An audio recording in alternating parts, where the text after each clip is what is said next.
Est-ce vraiment l'avant-dernier chapitre de Kimetsu no Yaiba qui paraît dans le Jump de cette semaine, lundi 11 mai 2020? C'est ce que je vous propose de découvrir dans cette vidéo.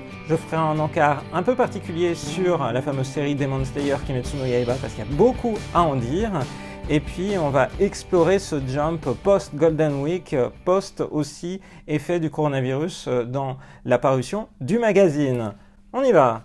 Bonjour les Sakura, c'est Morgane. On se retrouve donc pour la chronique de ce numéro du Jump qui est le numéro 23 qui sort ce lundi 11 mai 2020 au Japon avec une couverture magnifique avec les différents personnages emblématiques du Jump. On retrouve Luffy, on retrouve les personnages de My Hero Academia, The Promised Neverland, Kimetsu no Yaiba, Haikyuu, Dr. Stone, bref, et aussi des Koinobori parce qu'on fête Kodomo no Hi, c'est-à-dire la fête des enfants. Mais Kodomo no Hi, c'était le 5 mai. Donc en fait, on a la couverture qu'on aurait dû avoir pour le magazine qui restait 2 semaines en rayon à l'occasion de la Golden Week. Et ça nous est assez vite confirmé quand on reprend un des Jump du début du mois.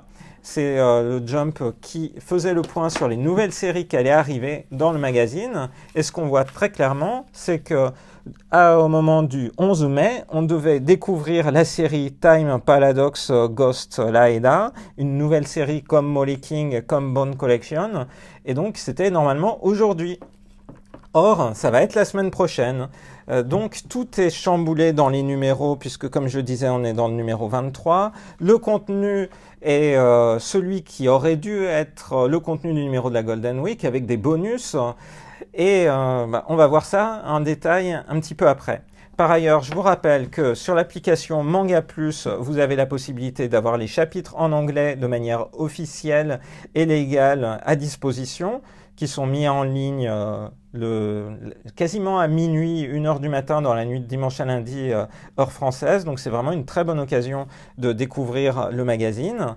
Et par ailleurs, je voulais mentionner un élément qui me paraît important, c'est que l'impact du coronavirus qu'on voit bien là à travers l'histoire de couverture va se poursuivre parce que notamment les éditeurs du Jump ont fait paraître une information aujourd'hui sur le compte Twitter officiel japonais précisant que certaines séries seraient parfois mises en pause à cause de cet impact-là parce que les mangaka doivent travailler depuis chez eux. Certains, comme Eiichiro Oda, ont même publié des informations sur Twitter indiquant qu'ils étaient encore beaucoup à fonctionner de manière analogique, pas encore totalement numérique, donc qu'il allait falloir prendre des pauses à certains moments par rapport à la parution. Donc c'est une parution, à mon avis, qui va être fortement impactée dans les prochaines semaines. Peut-être que des séries qui auraient dû se terminer vont se poursuivre, ou alors peut-être qu'on va voir plus de one-shot qui vont permettre un peu à l'équipe éditoriale du Jump de tester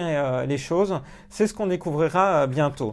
Avant que je rentre dans le détail Kimetsu no Yaiba, on va s'arrêter sur les posters bonus qui sont dans ce numéro, qui sont 2 posters magnifiques. Il y a un poster en format manga avec l'auteur original Gotoge Sensei qui réalise une illustration des 4 personnages emblématiques de Kimetsu no Yaiba. J'aime vraiment beaucoup ces illustrations qu'on a d'ailleurs vu avec Rosalis bien mise en avant dans le Jump Square, le coin exposition des éditions Shueisha.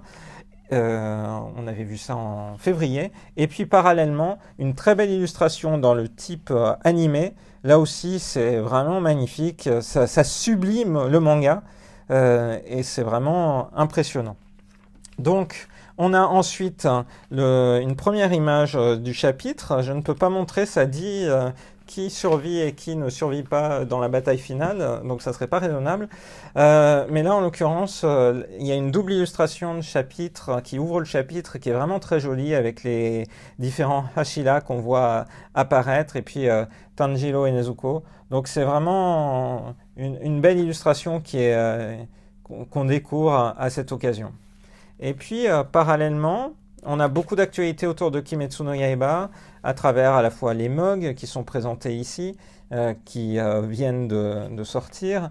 Et ensuite, on reverra de l'actualité Kimetsu no Yaiba très vite, là, on a des événements qui étaient prévus normalement cet été, le Jump Victory Carnival, dont on peut imaginer qu'il ne pourra pas se tenir. Et puis, le Jump Festa, à la fin de l'année, aura-t-il lieu? C'est une grande question.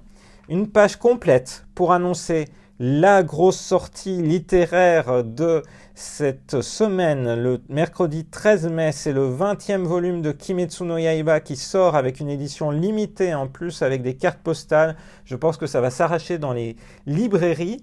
Parallèlement, à gauche, on a des goodies très spéciaux qu'on peut voir, notamment des adorables Kyuposuke, des différents personnages, des protagonistes de Kimetsu no Yaiba. Je trouve ça fantastique. Ensuite, de l'actualité autour de One Piece, notamment la sortie de l'anime comics adapté du film One Piece Stampede. C'est le 13 mai, c'est mercredi, c'est dans la suite des autres parutions du Jump qu'on va découvrir un petit peu plus tard dans cette chronique. Et parallèlement, des pages qui doivent vous donner envie d'acheter le One Piece Magazine qui est sorti fin avril. Donc le prochain normalement est prévu cet été, mais là déjà il y a de quoi faire. Ensuite, actualité jeux vidéo et partenariat avec Last Claudia pour Dr Stone. De l'actualité autour des jeux vidéo Black Clover sur iOS et Android. Puis l'espace d'exposition qui doit être consacré à Haikyuu durant cet été. Donc on a des photos concept de cette exposition qui doit avoir lieu et qui promet beaucoup. Ensuite de l'actualité Naruto, des produits dérivés autour de Kimetsu no Yaiba, c'est magnifique. Et là, à droite, autour du film d'animation et aussi du film live, le film d'animation est repoussé. Donc c'est Be Love, Be Left, paru chez Kana, je ne retrouvais plus le titre. Et enfin, de l'activité jeux vidéo. Quand je vois ça, que dans Dragon Ball FighterZ, il y a Son Goku avec le réflexe transcendantal qui apparaît, ça me fait presque regretter de ne pas avoir pris le jeu. Et la France à l'honneur du jeu Captain Tsubasa Rise of New Champions, puisqu'on voit là l'équipe de France avec ses 3 personnages emblématiques, donc qui sera là avec Jean, avec Louis-Napoléon. C'est incroyable comme nom de personnage, hein. Donc je trouve ça... Et puis Pierre, donc ça sera à découvrir. Il y a aussi l'équipe du Sénégal, ça pourra intéresser. Ensuite, toujours Kimetsu no Yaiba, avec le numéro du Jump Giga que j'ai pas réussi à trouver en librairie, puisqu'il faisait certes sa couverture sur Actage, mais contenait des goodies, des clear files Kimetsu no Yaiba, donc ça s'est arraché. Aller le lendemain à la librairie, c'était trop tard pour le trouver. Donc Jump Giga sorti très récemment. Et puis les sorties manga issues du Weekly Shonen Jump du mois de mai. Donc on voit le tome 20 de Kimetsu no Yaiba avec les cartes postales, le tome 43 de Haikyuu, le tome 11 de Actage, le tome 1 de Guardian of the Witch, et puis le dernier et ultime tome de Samurai 8 qu'on connaît en France puisqu'il est paru chez Kana. Voilà. Ensuite, c'est Kimetsu no Yaiba. Et donc, il y a beaucoup de choses qui se passent. C'est vraiment la fin d'une époque dans Kimetsu no Yaiba. Donc, c'est vraiment la fin d'une époque. Et on se termine sur cette case sur laquelle on va s'arrêter, qui laisse suggérer que le temps s'est écoulé. D'ailleurs, c'est dit, Soshite Toki wa Nagare, Jidai wa Gendai. Donc maintenant, on va passer, il se passe quelque chose maintenant. Et donc, c'est marqué que dans le prochain numéro, c'est Saiko Cho. 6 colors. Donc, il y aura une page couleur. C'est un chapitre de 24 pages. Mais c'est bien écrit Saiko Cho et non pas Saigo. Donc, c'est écrit qu'on atteint le pic du climax de la série. Je pense que si il est dit Saiko Cho, comme les éditeurs japonais aiment bien faire en sorte d'exciter les lecteurs japonais pour qu'ils aient trop envie de lire la suite et non pas la fin. Il n'est pas écrit que c'est l'ultime chapitre. À mon avis, c'est que c'est pas l'ultime chapitre. Allez savoir ce que ça va être. Est-ce que ça va être un ou 2 chapitres pour conclure? Est-ce que ça va être, au contraire, un rebondissement incroyable qui ferait démarrer l'intrigue, redémarrer l'intrigue dans un tout autre univers, comme c'est le cas dans d'autres séries comme JoJo, avec des arcs vraiment très marqués temporellement parlant? On va découvrir ce qu'il en est. Finalement, c'est assez aussi dans le prolongement de la théorie que la série ne se terminerait pas immédiatement, d'autant plus vu le succès qu'elle a maintenant. Il y a d'autres séries dont les choses semblaient closes et ont redémarré. Rien que Dragon Ball, vous avez plein de moments où la série paraît terminée. On pourrait se dire, le prochain chapitre, c'est juste la fin, on va voir tout le monde joyeux, heureux, et puis en fait, non. Ça se voit quand, à la fin de la série qu'on connaît sous le nom de Dragon Ball en animé, Son Goku part avec Chi-Chi, ou alors quand Freezer... non, quand Freezer est mort, c'est encore ouvert. Mais par contre, quand Cell est mort, Perfect Cell, normalement, ça aurait dû être fini. Mais non, ça continue. Bon, là, c'est parti, sans doute pour continuer. Voilà. Ensuite...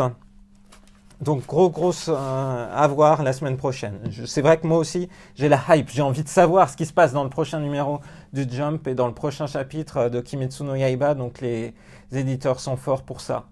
Et sur la partie des fans japonais, on voit beaucoup les gens justement argumenter sur le fait que c'est peut-être justement le début d'un nouvel arc, quelque chose de nouveau, beaucoup plus que de parler de fin, comme ça a été annoncé à la fois sur les médias anglophones et les médias francophones. Donc sans doute que la série continuera peut-être.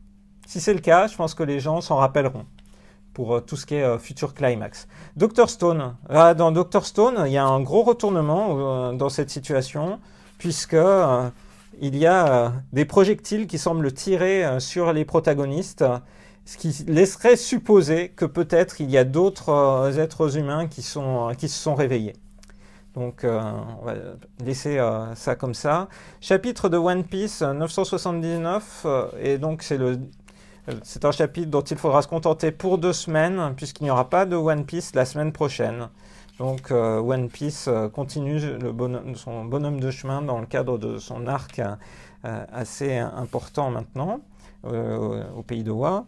Et ensuite, là on a revoit les différentes séries qui sortent le 13 mai, c'est pas possible de ne pas savoir déjà, vu ce qui était consacré auparavant.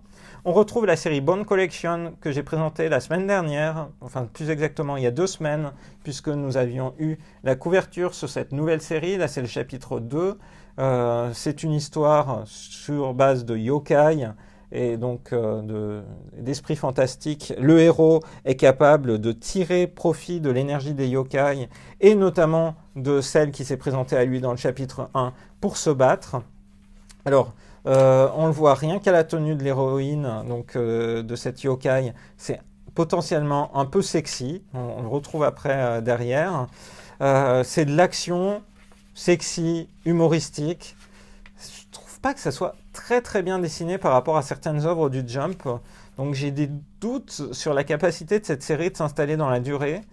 Le premier épisode m'avait fait meilleur effet finalement que ce deuxième épisode, où il y a de l'humour parfois un peu mal placé, donc je ne suis pas ultra fan de ce deuxième chapitre, il faudra voir la suite. Ensuite, on a We Never Learn qui poursuit ses différentes routes, on va voir ce qui va advenir des différents possibles pour le héros dans cette série.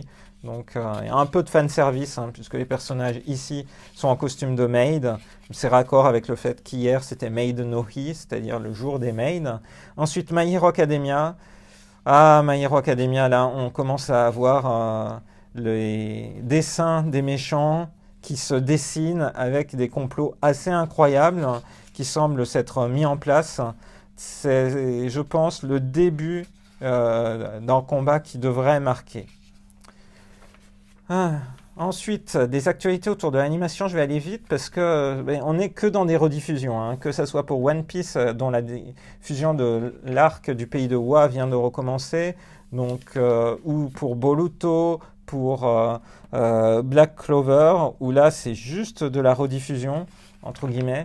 Il faut faire vivre les séries, mais c'est dur de les produire actuellement, donc on verra si le public suit. Ensuite, actualité autour des jeux, des cartes. Et là, il y a donc un one-shot, Heavy Metal Yankees, qui se passe dans un univers un peu dans le futur. Et je vais m'arrêter juste pour vous présenter cette série, donc qui a un peu du post-apocalyptique là-dessus, sur un élément qui m'a fait rire quand je l'ai lu. C'est là. Et même post-apocalyptique, on voit que c'est toujours One Piece qui fait la couverture du Jump. Donc c'est marrant de voir ce type de clin d'œil. J'aime bien regarder comment, quand il y a des personnages qui lisent des mangas ou des magazines de manga dans les titres eux-mêmes, qu'est-ce qui est mis en avant. C'est assez rigolo. Donc voilà, c'est un one-shot, on verra si un jour il y a une suite. Ensuite, publicité pour le Psycho Jump et notamment pour le père de Oshiri Tante. Puis ensuite, on retrouve Molly King. Donc cette série qui a démarré il y a 3 numéros maintenant. Toujours de l'humour, c'est autour de la passion des enfants pour les insectes et les combats d'insectes. Là, en l'occurrence, on voit par exemple le petit héros sortir avec un insecte qu'il a élevé et qui a pris une forme humaine. Donc on est toujours dans beaucoup d'humour. Puisque là, la sœur du héros voudrait passer inaperçue, mais bien... Molly King, lui, il cherche à sauver les gens dès que c'est possible et il se fait grave remarquer, même quand c'est, par exemple, pour faire traverser une vieille dame. Donc elle craint qu'il se fasse repérer. On le voit tout de suite, hein, beaucoup. C'est une série qui veut vraiment marcher sur l'humour. Ouais, c'est plaisant à lire. Donc pour l'instant, j'aime bien. J'avais dit au premier chapitre que j'étais pas très fan, mais on se retrouve devant devant une série qui peut être rigolote, un peu en concurrence avec Mitama Security, si je devais dire, dans ce qui paraît actuellement.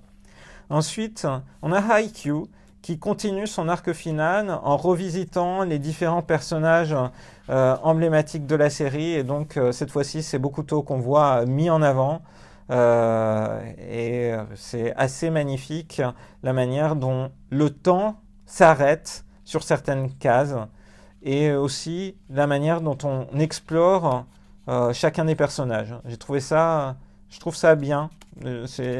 C'est intéressant, même si c'était pas ce à quoi je m'attendais au début de la série, évidemment, sans spoil.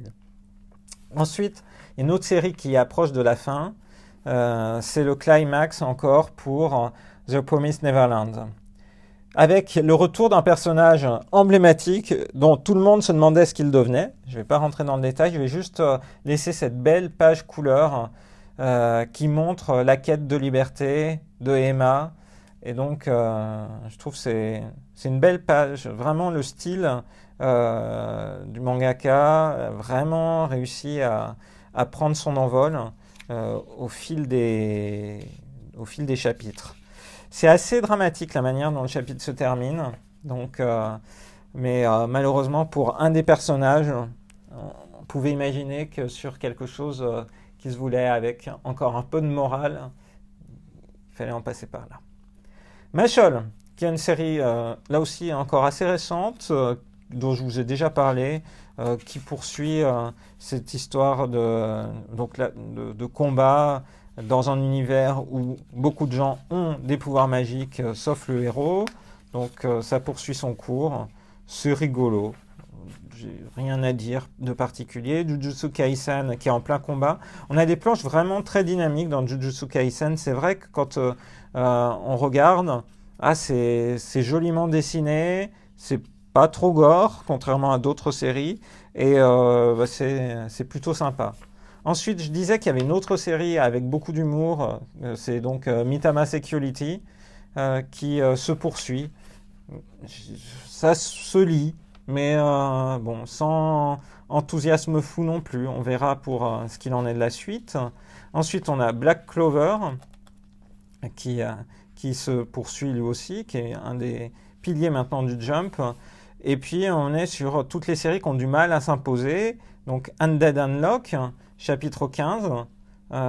Puis, on va aller sur Chainsaw Man.